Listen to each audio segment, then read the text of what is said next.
itu akan membuat nanti kacau terhadap laporan keuangannya, Pak. Lalu penjagaan perkoperasian, setiap anggota sebaiknya memiliki pendidikan atau pengetahuan tentang perkoperasian, mungkin bisa membaca undang-undang atau peraturan konvensi yang terkait dengan perkoperasian. Lalu kerjasama antar koperasi. Nah, ini yang diharapkan nanti ke depannya koperasi-koperasi, saya gambarkan sedikit jumlah koperasi di Pekanbaru ini berjumlah 1043 buah koperasi. Namun pada hari ini yang aktif hanya sekitar 350-an koperasi, Pak. Di antaranya kenapa koperasi-koperasi tersebut tidak aktif? Banyak dari anggota-anggota dari koperasi yang tidak aktif ini tidak komit, Pak, terhadap kewajiban mereka untuk membayar simpanan wajib, simpanan pokok. Lalu juga yang gara-gara bersama dengan pihak ketiga, lalu juga gara-gara kecurangan pengurusnya. Nah, berikutnya untuk nama koperasi sesuai aturan undang-undang yang berlaku, nama koperasi pada sejak tahun 2016 nama koperasi itu harus terdiri dari 3 kata. Saya melihat di sini namanya Koperasi Bangkit Jaya. Bisa mungkin ditambahkan nanti, Pak, 1 kata aja apa gitu. Itu terkait nanti untuk pengurusan badan hukum ke notaris. Lalu kemudian di koperasi untuk modal awal koperasi itu terdiri dari simpanan pokok dan simpanan wajib. Saya jelaskan sedikit. Simpanan pokok itu simpanan pokok adalah simpanan yang pertama kali dan sama besar yang dibayarkan setiap anggota koperasi kepada koperasi. Lalu yang namanya simpanan wajib. Simpanan wajib ini dibayarkan setiap bulannya dan boleh tidak sama besar. Tapi dengan catatan tidak bisa diambil selama anggota tersebut masih menjadi anggota koperasi.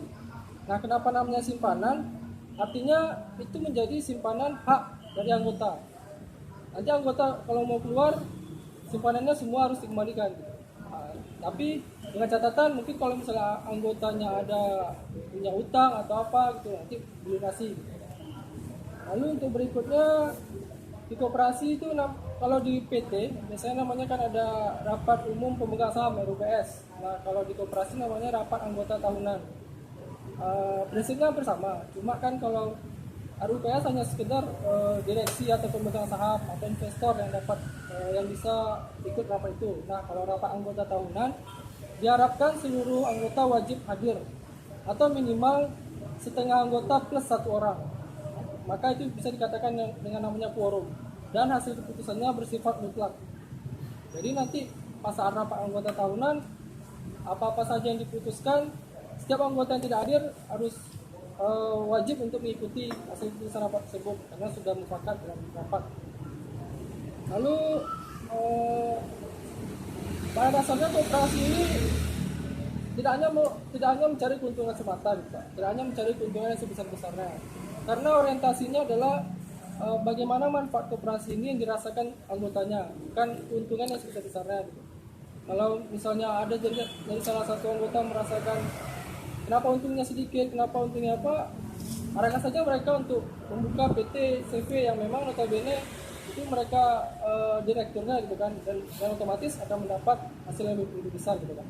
Sementara kalau koperasi di sini tekankan sosial dan kekeluargaan, ditekankan di koperasi gitu.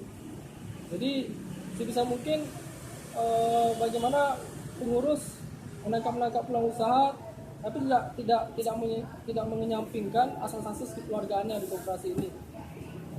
Lalu untuk berikutnya apa tugas dari pengurus? Tugas dari pengurus adalah menjadi kuasa di dalam dan di luar koperasi. Misalnya koperasi tersebut terkait dengan tindakan hukum, maka ketua yang akan menjadi perwakilannya untuk menyelesaikan hasil tersebut. Dan juga pengurus ketua khususnya tugasnya itu mencari peluang-peluang usaha. Apa saja peluang-peluang usaha yang kira-kira bisa dilakukan, dengan catatan harus mempertimbangkan modal yang tersedia gitu. Makanya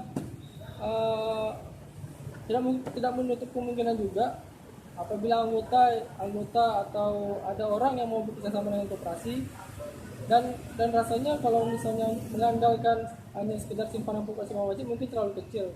dan dia bisa bekerjasama dengan pihak ketiga dengan catatan nanti laporan keuangan harus jelas. Nah, selanjutnya ada di koperasi yang namanya pengawas, Pak. Biasanya pengurus itu terdiri minimal terdiri dari 3 orang, yaitu ketua, sekretaris, dan bendahara. Lalu ada lagi namanya pengawas terdiri dari 3 orang juga, ketua, anggota 1, anggota 2. Nah, apa itu tugas pengawas? Pengawas tugasnya adalah mengawasi kebijakan-kebijakan yang dilakukan oleh pengurus. Artinya jangan sampai pengurus mentang-mentang jadi pengurus seenak saja melakukan kegiatan yang di luar kesepakatan awal kita pada rapat anggota tahunan tersebut. Kemudian ada simpanan-simpanan lain, simpanan-simpanan khusus yang bisa dilakukan oleh sebuah koperasi. Misalnya simpanan sukarela. Simpanan sukarela itu jumlahnya tidak dibatasi, kapan saja boleh ditabung dan kapan saja boleh diambil. Ada juga namanya simpanan berjangka, sifatnya bersama dengan simpanan sukarela. Kapan saja boleh ditabung, jumlahnya terbatas dengan catatan tidak dapat diambil atau disesuaikan dengan hampir sama itu kayak deposito, Pak. Jadi kita buat per 3 bulan, per 6 bulan atau per 1 tahun. Jadi itu bisa menjaga likuiditas dari likuiditas dan keuangan dari koperasi tersebut agar tidak misalnya tiba-tiba si anggota minta sementara kesiapan kas kita belum ada gitu kan. Makanya kita buat namanya tabungan berjangka. Dan banyak lagi tabungan-tabungan yang hampir sejenis yang serupa. Produk-produk tabungan itu bisa dibuat oleh pengurusnya. Gitu. Maksudnya apapun dengan kesepakatan apapun bisa dibuat. Selanjutnya nanti di koperasi juga ada pembagian SAU. Pembagian SAU.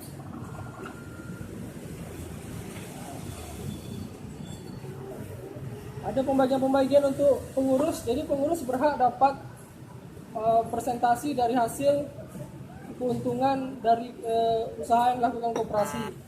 Lalu untuk pengawas juga, ada untuk dana cadangan dicadangkan.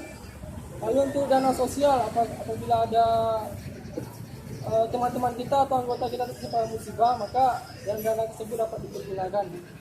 Lalu ada dana pendidikan yang digunakan untuk misalnya ada anggota kita yang ingin ikut pelatihan, kita bisa mengalokasikan dana kita untuk anggota tersebut.